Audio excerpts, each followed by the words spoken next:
안녕하십니까. PMP 홀릭입니다. 13번. 팀원 한 명이 일정 준수를 못하고 있습니다. 다른 팀원들도 해당 인력은 문제가 있다고 동의하고 있으며 다른 팀원이 지원할 수 있는 여력은 없는 상황이다. PM으로서 합리적인 대처 방안이 무엇일까요? 자, 이 문제는 뭐죠? 두 개, 일정 관리랑 자원 관리 두 가지를 연계한 문제입니다. 키워드 첫 번째를 먼저 보실까요? 첫 번째 키워드는 다른 팀원들도 해당 인력은 문제가 있다고 동의하고 있는 것이고요. 두 번째 키워드는 다른 팀원에 지원할 수 있는 여력이 없는 상황이라고 말을 하고 있습니다. 자, 이렇게 키워드를 뽑아내는 것을 우리가 시험장에서는 사실상 할 필요도 없고 뽑아낼 수도 없습니다. 그런데 적어도 이렇게 연습을 할 때 있어서는 이렇게 키워드를 뽑아내면서 정확한 정답을 선택하는 것을 시간이 걸리더라도 많이 연습해 보시길 추천을 드립니다. 아래 접근 전략에서 보듯이 이런 문제는 일정을 준수를 하지 못하는 것이 얼마나 팀 전체의 일정이나 팀워크에 영향을 미치는 정도에 따라서 다르게 접근을 해야 됩니다. 문제를 다시 한번 확인해 보았을 때 다른 팀원들도 해당 인력은 문제가 있다는 것을 가장 중요한 게 동의를 하고 있다라고 얘기하라고 있습니다. 그래서 해당 인력의 역량을 끌어올려서 작업을 할당하기에는 아마 시기적으로도 부족하고 우리가 끌어올린다고 하더라도 팀 전체 분위기를 반전하기에는 늦었다라는 것을 알 수가 있습니다. 그래서 해당 내용을 얘기하고 있는 이 1번 보기는 당연히 답이 아니라고 선택을 할 수가 있습니다. 2번이 문제를 해결하기 위해서는 가장 적합한 보기라고 보여집니다. 우리 뭐죠? 9.5 팀 관리. 여기에 프로세스 정의를 보시면은 팀 전반적으로 안정된 분위기를 형성하는 것이 중요하기 때문에 역량이 부족하거나 팀워크를 저해하는 팀원은 과감하게 교체를 하는 것이 지금은 힘들 수 있지만 프로젝트 전체 일정을 고려해서는 가장 적합한 의사결정이라고 볼 수가 있습니다. 3번은 문제에서 이미 다른 팀원들도 지원을 할 여력이 없다라는 내용이 나와 있습니다. 그래서 당연히 답이 아니죠. 4번은 리스크나 이슈의 공유를 활성화하는 우리 PMBOK의 취지 자체에 맞지가 않습니다. 그래서 당연히 답이 될 수가 없죠. 우리가 이번 기회에 다시 한번 9.4 팀 개발과 9.5 팀 관리 프로세스의 정의를 명확하게 학습을 하시고 구분해 보시길 권장을 드립니다. 90번입니다. 품질 향상에 교육이 큰 도움이 된다는 것을 알았다. 어떻게 할 것인가? 자, 이 문제에서 오답으로 가장 많이 선택하시는 게 바로 교육 예산으로 편성한다. 이 문제죠. 자, 이 문제는 교육을 편성하기 전에 먼저 일정을 편성한다는 게 논리적으로 좀 맞지가 않습니다. 일정이 문제가 아니라 그러한 교육이 어디 계획서에 있었는지 없었는지가 메인입니다. 보기를 확인하기 앞서서 문제를 출제한 의도를 파악해야 되는데요. 문제의 핵심은 교육이 도움이 된다는 것을 알았다는 것이 아니라 이러한 교육의 필요성을 언제 알게 됐고 그러한 내용이 관련된 우리 계획서에 반영이 되어 있는지 여부입니다. 즉 이러한 교육의 필요성을 사전에 파악하여 어디 계획서라고 하면 자원관리 계획서죠. 이 자원관리 계획서에 반영이 되어 있었다면 당연히 프로젝트 예산에 반영이 되어 있을 테니까 해당 교육이 필요한 시기에 팀원들을 대상으로 교육을 수행하면 되는데 이 문제에서는 사전에 이러한 교육을 파악하지 못했는데 프로젝트를 수행하다 보니까 필요한 교육이 파악되었을 때 어떻게 반영해서 팀원들을 교육시킬지에 대한 문제입니다. PM으로서 프로젝트 예산이 있다고 하더라도 계획서에 없던 이벤트를 처리하기 위해서는 해당 교육의 필요성을 고객사에게 이해시켜서 우선은 자원관리 계획서, 이 계획서에 먼저 반영을 해야 됩니다. 근거가 있어야 PM이든 고객이든 프로젝트 일정에 반영하고 예산을 편성할 수 있기 때문이죠. 이렇게 이러한 기본적인 이해를 바탕으로 보기를 다시 한번 본다면요. 우리가 먼저 2번을 진행을 하고 그 다음 1번을 진행을 하면 됩니다.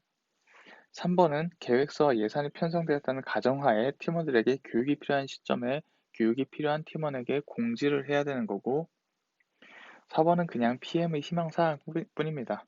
어떤 교육이 필요할지도 모르는데 관련된 교육을 모두 이수한 팀원을 뽑을 수도 없을 뿐더러 팀원 역량 향상도 PMBOK에서 말하는 PM의 주요한 역할이자 책임이기 때문이죠. 자, 그래서 답은 우리 일정의 교육을 포함한다는 것이고요. 비슷한 문제의 유형을 하나 보도록 하겠습니다. PM은 팀원을 교육하면 결함 발생률이 낮아진다는 것을 알았다. 무엇을 해야 될까요? 자, 아래 문제는 이전 문제와 거의 유사합니다. 시험에서는 이러한 방법으로 문제와 보기를 지속적으로 변경하기 때문에 한 문제를 풀더라도 제대로 이해해야 실전에서 우리가 응용을 해서 문제를 풀 수 있습니다. 아래 문제도 결국은 교육이 필요하다는 것이죠. 사전에 계획하지 않았던 교육을 해야 하는 상황인 것을 알 수 있죠. 그렇기 때문에 관련된 계획서에 반영하는 절차부터 진행해야 됩니다. 그렇죠? 그러면 당연히 자원관리 계획서를 업데이트하는 게 정답으로 볼 수 있습니다. 추가적인 설명을 좀 드리자면요. 관련된 계획서를 변경하는 것이기 때문에 PM으로서 공식적인 뭐를 해야 되죠? 변경 요청을 해야 되죠. 그리고 주요 고객이 참여한 위원회, 우리 말하는 CCB죠. CCB를 통해서 의사결정을 받아야 하며 해당 교육 안건이 승인되면 그때서야 뭐를 하죠? 바로 계획서에 업데이트를 할 수 있는 이런 순서로 볼 수 있습니다. 자, 제가 PMBOK에서 9.4.2.6 교육에 대한 문항을 뽑아왔습니다. 계획된 일정에 따른 교육은 자원관리 계획서에 명시된 대로 수행한다. 자원관리 계획서에 먼저 명시를 해야 된다라고 말을 하고 있습니다. 자, 그리고 또 빈출되는 한 가지 문제로 우리가 자원관리 계획서에 대한 포함 내용입니다. 여기서 보면 자원 식별, 자원 확보, 역할 및 담당 업무, 그리고 프로젝트 조직도, 프로젝트 자원관리, 교육 내용이 있습니다. 팀 개발, 자원 통제, 인정 계획이 있고요. 자, 이 내용들은 빈출되는 문제이니까 반드시 꼼꼼하게 한번 읽어보시고 이해하시길 권장을 드리겠습니다. 158번입니다. 당신은 땡땡땡 프로젝트의 PM으로 선정이 되었습니다. 프로젝트 헌장을 확인하던 중에 기존에 수행했던 프로젝트에 비해 상당한 수준의 리스크가 존재함을 확인하였다고 합니다. 당신은 프로젝트 관련된 제약사항을 추가로 파악하여 문서화하고자 합니다. 어느 문서가 적합할까요? 자, 문제에서 핵심은 프로젝트 수행함에 있어서 고려해야 하는 제약사항을 기록해야 될 문서입니다. 그리고 프로젝트 헌장을 확인하던 중이라고 했죠. 적합한 문서는 가정사항 기록부를 답으로 할 수 있습니다. 가정사항 기록부 뭐죠? 프로젝트 전반에 걸쳐 갱신되면서 프로젝트 전체 수준에 대한 가정이나 제약사항이 포함된 문서입니다. 자, 그러면 다음 99번 문제랑 비교해 보겠습니다.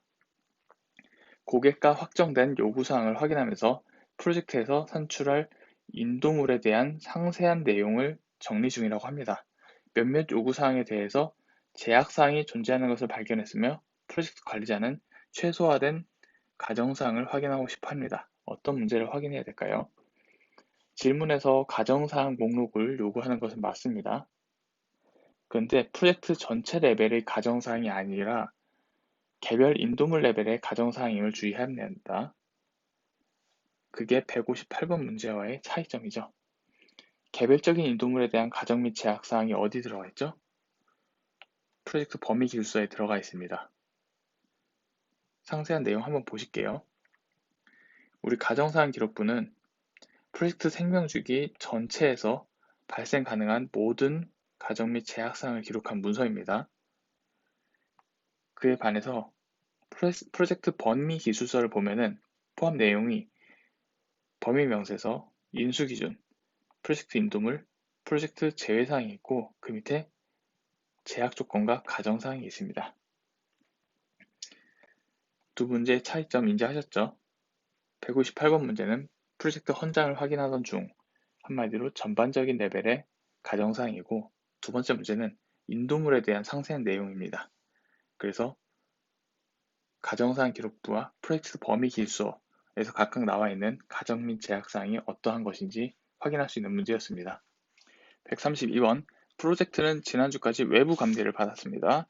감리 조치 사항을 처리하기 위해서는 몇 개의 중요 프로그램에 대한 재작업이 필요한 상황입니다. 이런 비용을 가장 잘 설명하고 있는 것은 무엇일까요? 여러분, 우리 네 가지 품질 비용에 대해서는 잘 알고 계시죠? 이 문제는 매 시험마다 무조건 출제되고 있으며 실전 문제에서도 이와 같이 간단하게 출제가 됩니다. 다만 사례는 지속적으로 변경되기 때문에 PMBOK나 해설서에 있는 품질 비용 유형별 사례는 명확히 이해 또는 암기하셔야 됩니다. 자, 오답으로 선택한 많은 분들이 아마도 요 감리라는 단어 그리고 이 재작업이라는 용어가 등장해서 혼돈을 많이 하셨을 겁니다. 현 상황에서는 프로젝트에서 수행해야 하는 것을 재작업이지 감리가 아닙니다. 즉, 재작업이 키워드이지 감리는 어떻게 보면 함정이라고 볼 수가 있는 거죠. 재작업을 위해서는 고객에게 인도물을 전달하기 전에 프로젝트 내부, 즉, 인 프로세스에서 처리해야 되는 비용이 필요합니다. 그래서 정답은 우리가 3번 내부 실패 비용을 볼 수가 있겠고요. 자세한 네 가지 우리 품질 비용과 다시 한번 비교하면서 설명을 추가로 드리겠습니다. 품질 비용에는 수능 비용이 있고 비수능 비용이 있습니다. 수능 비용은 적합 비용이고 비수능 비용은 부적합 비용으로 나눠집니다. 우리가 봤었던 비수능 비용부터 보시자면요. 내부 실패 비용이 있고 외부 실패 비용이 있습니다.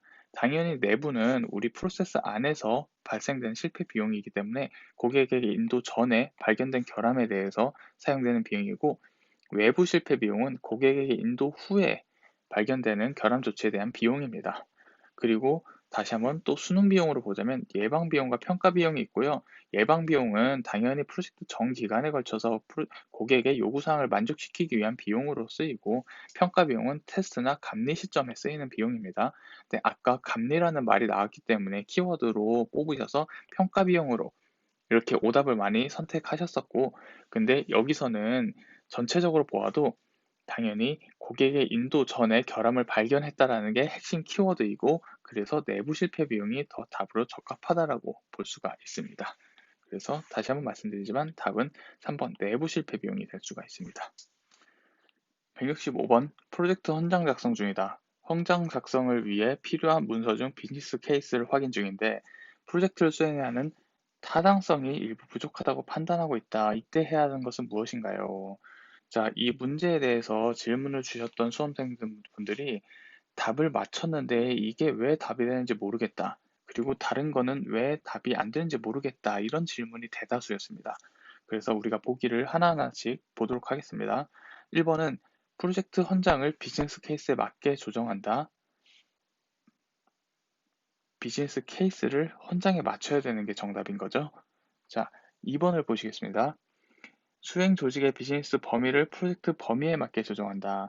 프로젝트는 수행 조직의 비즈니스 니즈에 의해서 생성되는 것입니다. 그래서 차라리 프로젝트 범위를 수행 조직의 비즈니스 범위에 맞춘다 라고 하면 이것도 맞는 답이 될 수가 있습니다. 자, 여기선 3번이 정답이죠. 스폰서에게 건의하여 비즈니스 케이스의 수정을 요구한다. 이 문제의 핵심은 비즈니스 케이스의 작성 주체 및 프로젝트 헌장과의 관계입니다.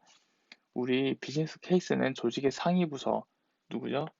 스폰서, 그룹에 의해서 생성되기 때문에 부족하거나 잘못된 부분이 있다면 PM이 상시 확인을 해서 수정을 요청을 해야 하는 게 맞습니다. 그래야 우리가 이 비즈니스 케이스를 근거로 해서 프로젝트 헌장이 작성될 수 있기 때문입니다. 그래서 3번이 답이 맞고요. 자, 4번 비즈니스 케이스의 작성 주체가 아니기 때문에 필요한 내용만 참조한다. 필요한 것만 참조한다는 것이 출제자에 물은 게 아니라 우리 출제자가 물은 것은 타당성이 일부 부족하다라고 판단한 것입니다. 그래서 이 문제는 전혀 답과는 거리가 있는 거죠. 자, 정리를 하자면 타당성이 부족한다는 것은 프로젝트의 착수 자체가 무의미해지는 것이기 때문에 프로젝트의 진행 내내 내부의 공격을 받게 됩니다. 그렇기 때문에 이 프로젝트를 왜, 무엇 때문에 해야 한다는 당위성이 필요하죠. 이 당위성이 비즈니스 케이스에 명확하게 표현되도록 정정을 요청해야 되는 것이 맞습니다. 자, 제가 그래서 한 번 더 정리를 해드리기 위해서 비즈니스 케이스에 대한 내용, 우리 PMP 프라이드 책자의 내용을 추가를 해놨습니다. 문서의 작성 및 업데이트 주체도 상위 부서에서 수행된다. 프로젝트 관리자가 해야 되는 것은 프로젝트 효과적으로 조직 목표와 이해관계자 요구 사항을 충족하고 있는지 지속적으로 확인해서 보고를 해야 되는 사항입니다. 그래서 여기서 문제가 있다면 수정을 요청해야 되는 것이죠. 자, 다른 질문 내용이 한 가지 있었어요. 비즈니스 케이스상 타당성이 부족하다면 프로젝트 수행 여부를 확인해야 되는 바 아닌지요. 해설은 헌장을 작성하기에 충분하지 않다로 해설되고 있습니다만, 그래서 이분은 수행 여부에 대해서 말을 하고 있습니다. 수행 여부라면 뭐죠? 프로젝트를 중단을 해야 되지 않나요? 그런 질문이랑 마찬가지죠. 근데 우리가 프로젝트를 중단하는 경우는 딱 두 가지 있습니다. 첫 번째는 발주처 맘대로입니다. 발주처가 편의에 의해서 프로젝트를 중단을 할 수 있습니다.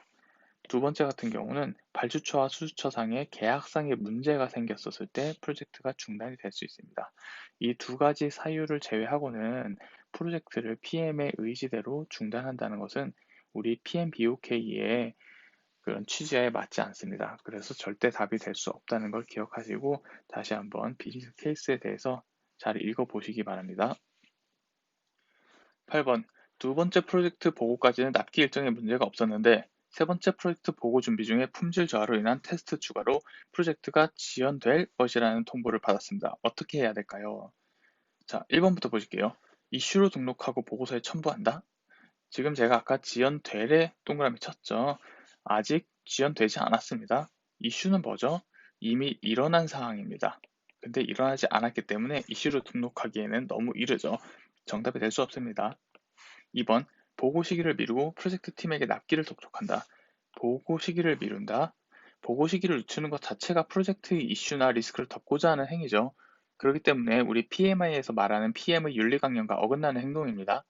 또한 프로젝트 팀 내에 납기를 독촉하는 행위, 이 자체는 오히려 프로젝트 팀워크를 저하시키고 PM에 대한 신뢰도를 떨어뜨리는 부작용만 발생시키게 됩니다. 그래서 당연히 답이 될 수가 없죠. 자, 3번. 스폰서와 상의하여 해결 방안을 모색한다? 말이 되죠? 근데 스폰서와 상의하기 전에 해야 될 행동이 있습니다. 뭐죠? 우리가 자체적으로 해결 방안을 모색해야 되죠? 이것을 말하고 있는 게 바로 4번이었습니다. 납기 지연의 사유를 분석하고 해결 방안을 모색한다. 자체적으로 모색한다는 거죠. 우리가 지금 이 문제를 풀면서 3번을 오답으로 가장 많이 선택을 하셨습니다. 3번과 4번에서 많이 헷갈리셨을 텐데 3번을 선택하신 분들은 아마 변경통제 프로세스의 수행 흐름도를 정확하게 이해하지 못한 부분들이 있기 때문에 제가 변경통제 프로세스 수행 흐름도를 한번 설명드리도록 하겠습니다. PMP 프라이드 266페이지고요. 우리가 변경 통제가 발생이 되면 어떤 흐름으로 수행을 하는지 보여드릴게요. 첫 번째로 당연히 변경 요청이 발생이 되겠죠. 그러면은 우리는 바로 영향력을 검토를 해야 됩니다. 물론 프로젝트 팀 내부에서 변경 요청이 있었을 경우는 이 요청 안에 이미 영향력 검토가 되어 있는 경우도 있습니다. 하지만 일반적으로는 PM팀에서 영향력을 검토를 하죠. 그리고 바로 우리는 계획서에 의해서 승인이나 혹은 기각을 하게 됩니다. 승인을 한 경우는 어디다 우리 변경 기록부 재작업을 하고 나서 변경 기록부에다 기록을 해야 되죠. 그런데 이 영향력을 검토하고 나서 프로젝트 혹은 PM팀에서 자체적으로 승인이나 기각을 할 수 없는 경우가 있습니다. 언제죠? 코스트나 스케줄에 임팩트가 클 때입니다. 그럴 경우는 우리가 CCB를 통해서 결정을 해야 되죠. 그래서 승인이나 기각을 결정을 하고 이를 수행을 하고 변경 기록부에 변경을 하면 됩니다. 그러면 이 CCB는 당연히 필수 사항은 아닌 것을 알 수가 있습니다. 우리 툴앤테크닉에서 회의라고 나오죠. 그게 바로 CCB입니다. 이런 프로세스로 전체가 흘러가게 되고요. 그래서 당연히 답은 자체적으로 해결 방안을 모색한다가 들어간 4번을 답으로 선택할 수 있었습니다. 41번. 당신은 땡땡땡 프로젝트 관리자이다. 국가의 건설 규제가 강화되어 신규 규제 사항을 반영해야 한다. 이를 반영하기 위해서는 일부 작업에 대한 일정 조정 및 비용이 필요하다. 프로젝트 관리자로서 당신은 어떤 조치를 취해야 하는가? 2번부터 보실게요. 리스크 등록부에 등록하고 이해관계자들에게 배포한다. 리스크 등록부의 기록과 배포를 하는 것은 변경 통제 프로세스를 전부 완료한 뒤에 등록하고 배포하는 것이죠. 그래서 가장 마지막 단계입니다. 답은 될 수가 없죠. 규제를 피할 수 있는 방안을 찾아 경영진에게 보고를 한다. 규제를 피하는 방안을 찾아서 보고를 하기 전에 우리가 이 문제에 대한 영향도를 평가를 해야 되겠죠. 파악을 하거나. 그래서 3번도 답이 될 수가 없습니다. 4번, 변경이 필요하므로 이를 반영하기 위한 변경 통제 프로세스를 실행한다. 4번을 답으로, 오답으로 가장 많이 선택해 주셨습니다. 아마도 문제에서 여기 이미 일정 조정 및 비용이 필요하다라고 나온 말 때문에 질문 내용처럼 이미 영향력 검토가 끝난 상태구나 라고 생각해서 4번을 선택한 수험생분들이 굉장히 많았습니다. 하지만 현재 상황은 PM이 대략적으로 그렇게 생각한다. 한마디로 PM의 생각이라고 판단하는 게 맞습니다. 구체적으로 적용이 필요한 작업을 판단하기 위해서는 프로젝트 팀과 영향도 검토를 수행해야 하는 것이 맞습니다. 그리고 그렇게 의도한 문제이죠. 그런데 이런 문제가 참으로 안 좋은 게 출제자가 이미 프로젝트 팀과 영향도 검토가 끝났다는 의미로 출제한 것이라면은 4번도 답이 될 수는 있습니다.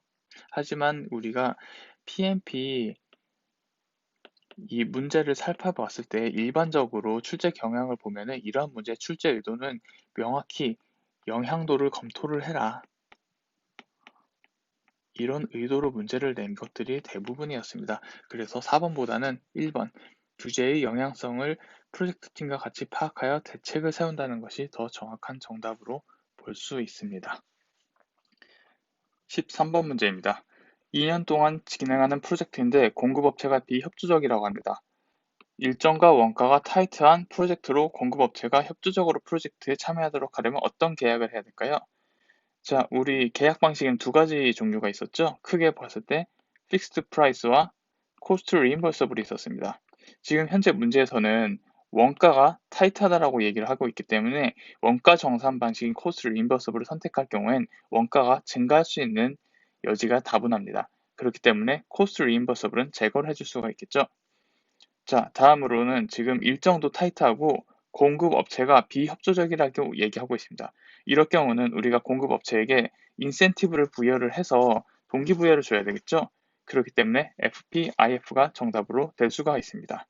질문에서는 FP, EPA가 정답으로 올 수 있지 않느냐라는 얘기가 나왔었는데 2년이라는 이야기 때문에 그런 힌트를 얻으신 것 같습니다. 하지만 2년은 일단 장기 프로젝트라고 하기에는 길지 않은 시간이고 특히 FP, EPA가 들어올 경우는 변동성이 있다라는 힌트가 들어옵니다. 예를 들어서 인플레이션이나 부동산 경기 변동 이런 것들이 들어와야지 뭔가 변동성이 있기 때문에 우리가 이코노믹 프라이스 어저스먼트를 해준다는 답이 될 수가 있습니다. 33번입니다. 이해관계자가 프로젝트 성과 관련 정보를 요구합니다. 하지만 지금까지 요청한 적이 없는 이해관계자라고 합니다. PM이 우선적으로 확인할 것은 무엇일까요? 이해관계자 관리대장을 확인해서 해당 인원이 요청하는 게 맞는지 확인할 수도 있습니다. 하지만 그에 앞서서 우선은 의사소통의 기준을 확인해야 되죠. 그러면 그 의사소통의 기준을 나타내는 문서는 바로 의사소통 관리 계획서에 포함되어 있습니다. 자, 그 관리 계획서 한번 보실게요. 의사소통 관리 계획서 포함 내용이고요. 이 안에 요구사항 및 기대치에 대한 정보를 포함하여 정보를 수신할 개인이나 그룹, 요 내용이 포함되어 있고 이 의사소통 관리 계획서 포함 내용은 시험에 많이 빈출되고 있습니다. 그렇기 때문에 여러 번 읽어보셔서 눈에 익도록 해보시고요. 18번으로 넘어갈게요. 18번은 중요한 이해관계자가 새로 등장해서 프로젝트에 대해 중대한 영향을 끼치는 새로운 요구사항을 전달했다라고 합니다. PM이 가장 먼저 해야 할 것은 무엇일까요? 우선순위에 대한 질문으로 신규 요구사항을 제시한 이해관계자를 먼저 식별해서 이해관계자 관리대장에 기록을 해야 됩니다. 이해관계자의 성향, 권력, 영향도 등에 따라 해당 요구사항 반영에 대한 정도가 달라질 수 있기 때문이죠. 그렇기 때문에 답은 1번 이해관계자 식별하여 관리대장을 업데이트한다는 거고요. 질문으로 나온 내용을 한번 보실게요. 위 두 문제의 차이점이 무엇이냐면 첫 번째 33번 문제는 요청한 적이 없는 이해관계자로 한마디로 이해관계자로 식별되어 있는 상황입니다. 그런데 새로운 내용을 요청한 거고요. 18번 문제는 중요한 이해관계자가 새롭게 등장했습니다. 그래서 당연히 이해관계자를 먼저 식별을 해야 되는 거죠. 다른 질문자는 이해관계자 관리 대장을 통해 먼저 확인해서 어떤 사람인지 참여 수준은 어떤지 파악해야 하는 게 우선이 아닌지요? 아니라고 말씀을 드렸습니다. 우선은 의사소통의 기준을 먼저 확인하는 것이 정답입니다. 78번 프로젝트에서 사전에 알려지지 않은 위험이라고 합니다. 이게 닥쳤을 때 대응 전략이죠? 자, 우리 리스크 대응 전략 어떻게 수립되죠? 첫 번째, 식별을 하죠. 그 다음에 정성적인 분석을 수행을 합니다. 이 중에서 상위 리스크에 대해서 다시 정량적인 분석을 하죠. 마지막으로 대응 계획을 수립합니다. 그리고 실행을 하게 되는 거죠. 이때 식별되지 않은 리스크를 얘기를 하고 있는 것이고요. 이 식별되지 않은 리스크를 어떻게 한다고 그랬죠? 임기응변이라고 하죠. 워크어라운드라고 합니다. 이렇게 워크어라운드로 처리를 하고 이것에 대한 비용은 관리 예비비로 처리를 하는 것입니다. 그렇기 때문에 정답은 1번 임시방편으로 처리한다. 당연히 2번은 안 되죠. 3번도 아니고요. 우버스트 예비비로 일단 처리한다 하기 때문에 4번도 안 됩니다. PMP에 관한 모든 정보는 네이버 카페에서 PMP 홀릭을 검색해 주세요. 이메일 문은 pmpcolleague@naver.com으로 문의해 주시기 바랍니다. 감사합니다.